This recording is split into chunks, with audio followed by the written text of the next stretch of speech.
heter Jenny Therese Wighammer og er daglig leder i Edens Havet, som er et nøytralt senter for samarbeid og utvikling.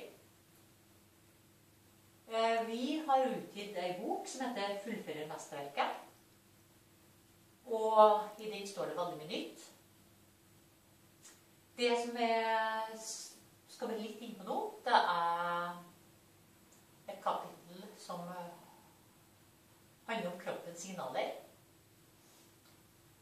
Vi har kartlagt hele kroppen, og hva alle deler i kroppen står for, hva de egentlig sier.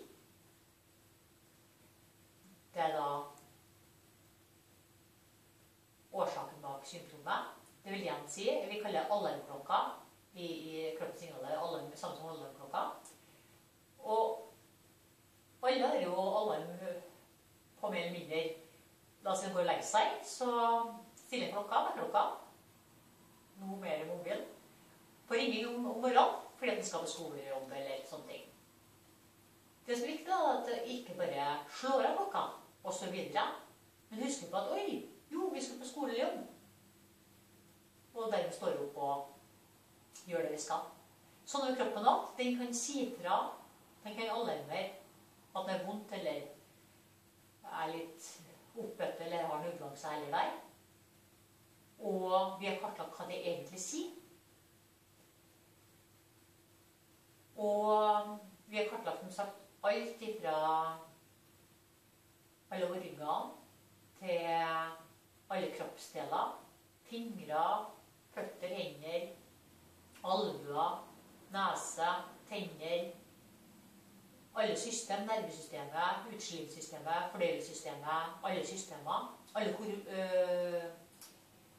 kjertler. Og alt ryggraden og ryggen og satt i et eget system. Og kan ta et eksempel på det da. La oss si at alarmklokka mi ringer, og jeg får vondt i høyre albue.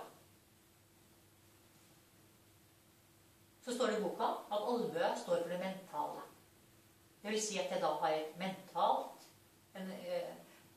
ubalanse, eller at det kan være at jeg tenker for mye, eller bekymrer meg for mye, eller at jeg har for mye å tenke på, stresser for mye, et eller annet.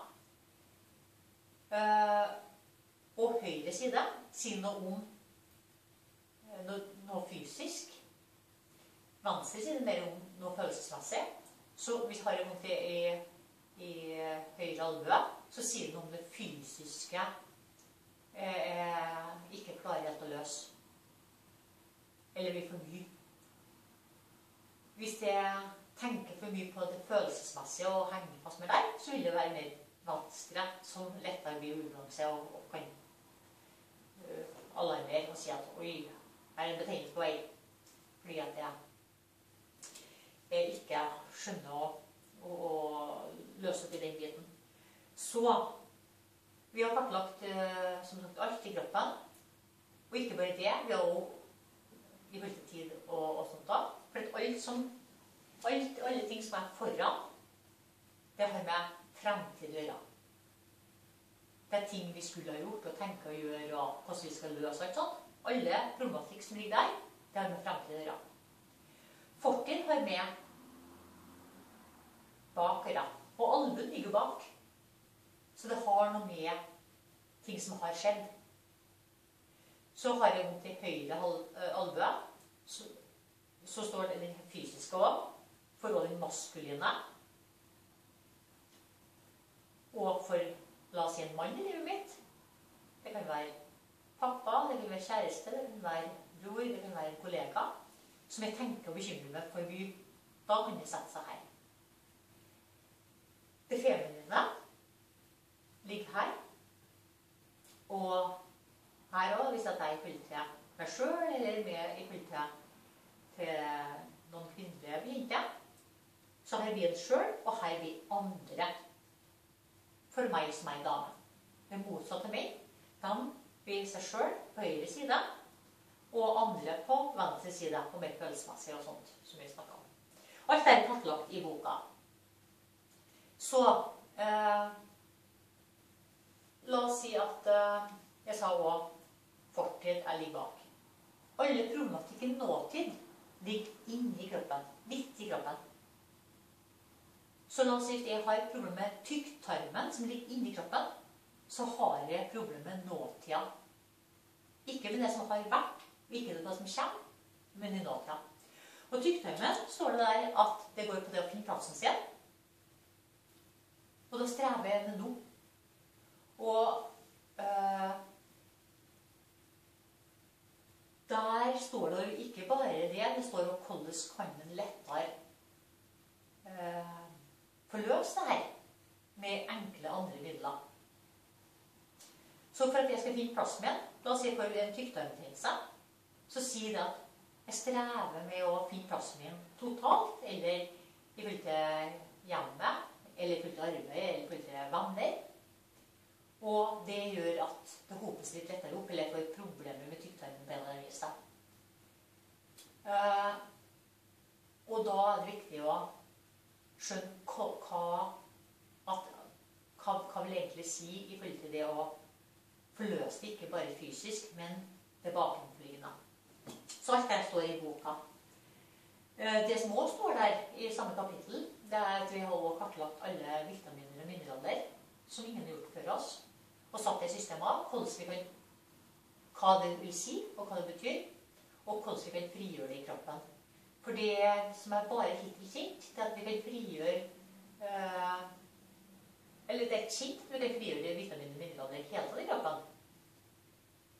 Det er derfor vi går og kjøper oss på boks, eller spiser og får det inn gjennom maten. Og det har vi også satt i system, så det er viktig for alle hver. Og så klart også veldig viktig for den som holder på med sånt. Det kan være apotek, eller helsekost, eller homeopater, eller sånne ting. Og også klart å behandlere og sånt, i forhold til både vitaminer, mineraler og kroppens signaler. Og der, hvis vi skal ta et eksempel der da, så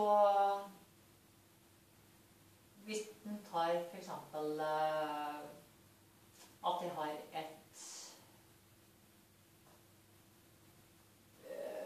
har mangel på, ja, vi kan ta B12 da.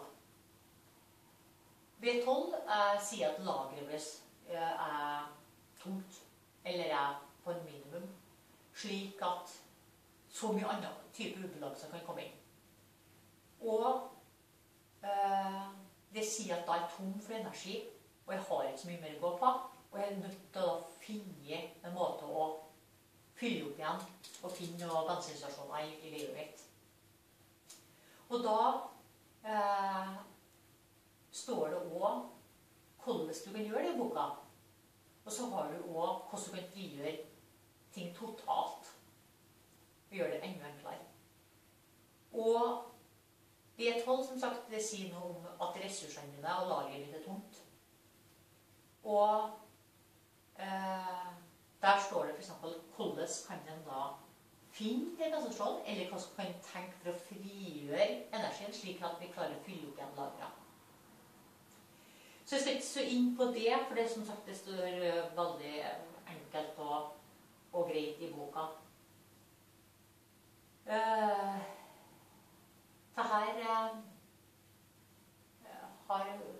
har fått veldig mye gode tilbakemeldinger på at dette er et kjempefint oppsett og bruk til alle og hver, og er veldig greit å